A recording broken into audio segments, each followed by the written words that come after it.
Kairé à toutes et tous. Aujourd'hui, on va parler d'un sujet que vous attendez toutes et tous, la nudité athlétique. Tellement représenté sur tous les vases par les auteurs anciens, sur les sculptures, c'est devenu un schème du monde grec qui fait que certains auteurs et certains historiens doutent même de sa réalité historique. Pourtant, les sources ne laissent aucun doute. Qu'elles soient iconographiques ou textuelles, il semble bien que pendant l'époque classique, les Grecs, durant les Jeux, aient concouru nus. Et nous allons voir aujourd'hui pourquoi.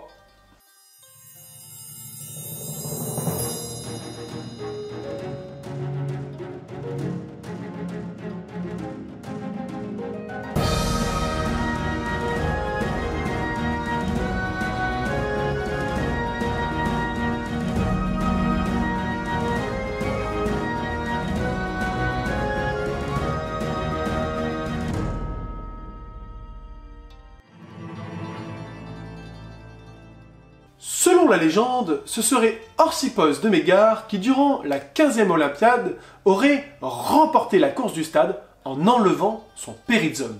Le périzome, c'est ce vêtement qu'on entoure autour de la taille. Moi, je vous laisse apprécier à peu près à quoi ça ressemble. Selon l'auteur Pausanias, c'est grâce à cela qu'il aurait gagné la course. Bon, alors je veux bien que chaque centième de seconde compte dans une course de sprint de 192 mètres, mais enfin, il devait être sacrément lourd, hein, les périzomes de l'époque.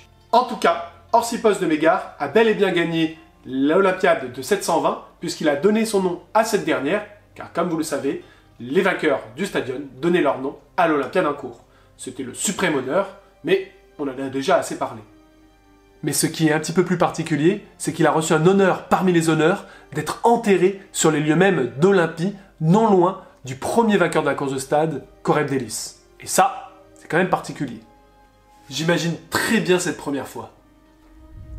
A, B, D.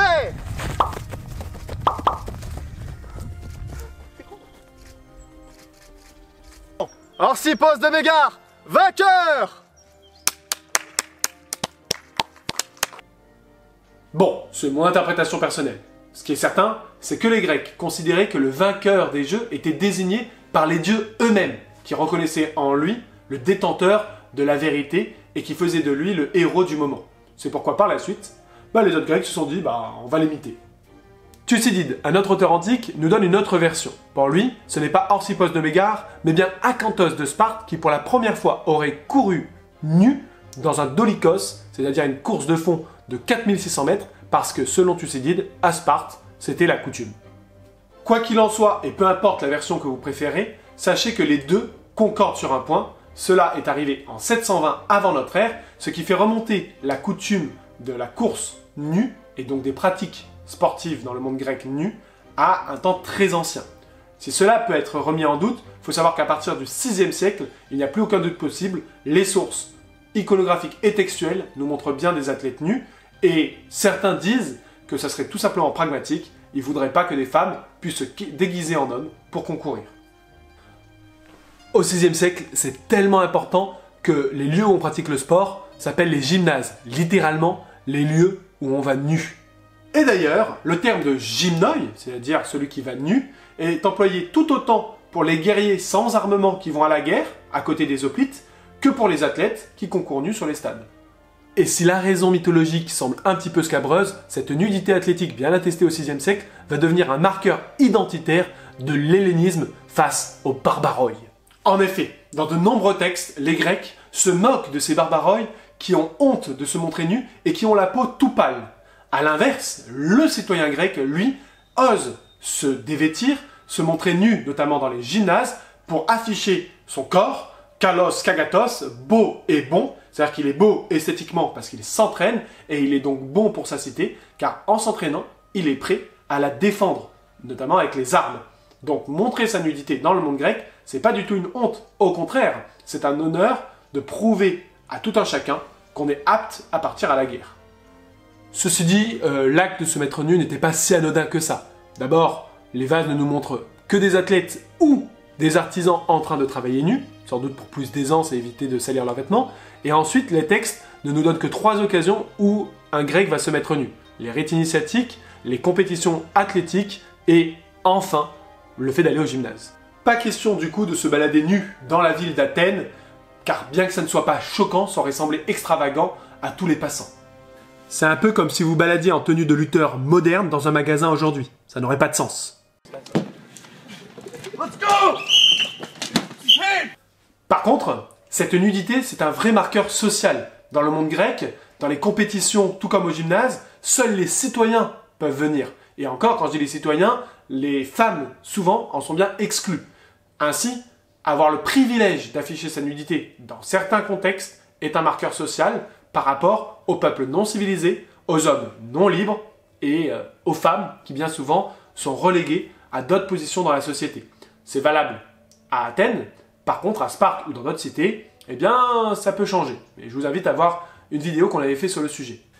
Et à Athènes, c'est tellement important de se dévêtir dans un gymnase qu'ils ont fait une loi obligeant les citoyens grecs à se dévêtir pour entrer dans ces derniers et interdisant aux non-citoyens d'y aller.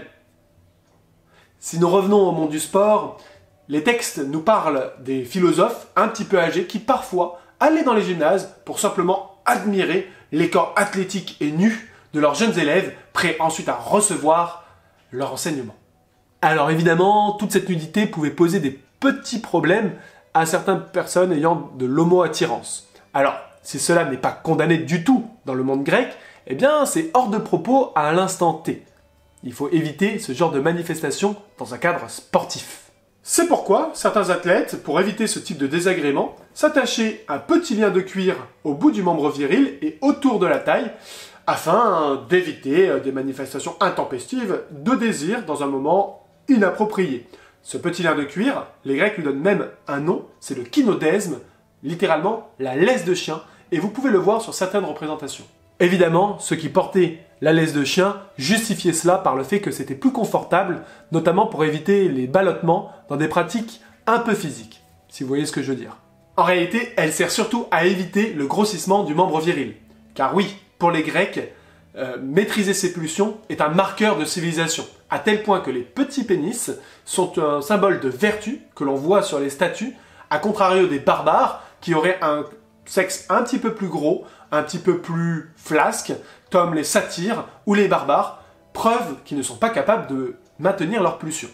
Je vais d'ailleurs vous lire l'extrait d'un article très intéressant dont je vous mets le lien en description et qui explique très bien l'œuvre civilisatrice attachée à la nudité avec le sport.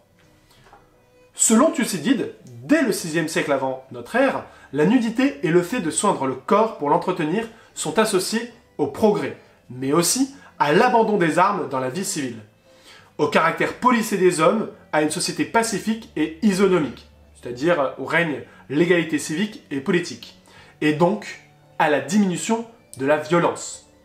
D'ailleurs, on retrouve cette même idée de domestication de la violence par le sport dans l'œuvre du sociologue Norbert Elias, qui explicite le lien entre le progrès de l'époque contemporaine et l'essor du sport, notamment dans le livre « Sport et civilisation, la violence maîtrisée ». Et pour en revenir aux Jeux antiques et à la nudité athlétique, il existe une dernière version que je trouve encore plus drôle. Cette légende, elle mixe les deux personnages. Ainsi, ça serait un certain Orsippos, mais de Sparte cette fois-ci, qui aurait couru durant une course avec son périzome. Or, ce dernier se serait détaché, se serait emmêlé dans ses pieds, entraînant sa chute et sa mort. Voilà, j'espère que vous avez retenu la leçon et qu'à l'avenir, quand vous irez courir, vous vous délesterez de tous vos vêtements et que pour les plus coquins d'entre vous, vous vous munirez de la petite laisse de chien. Et en attendant, portez-le bien.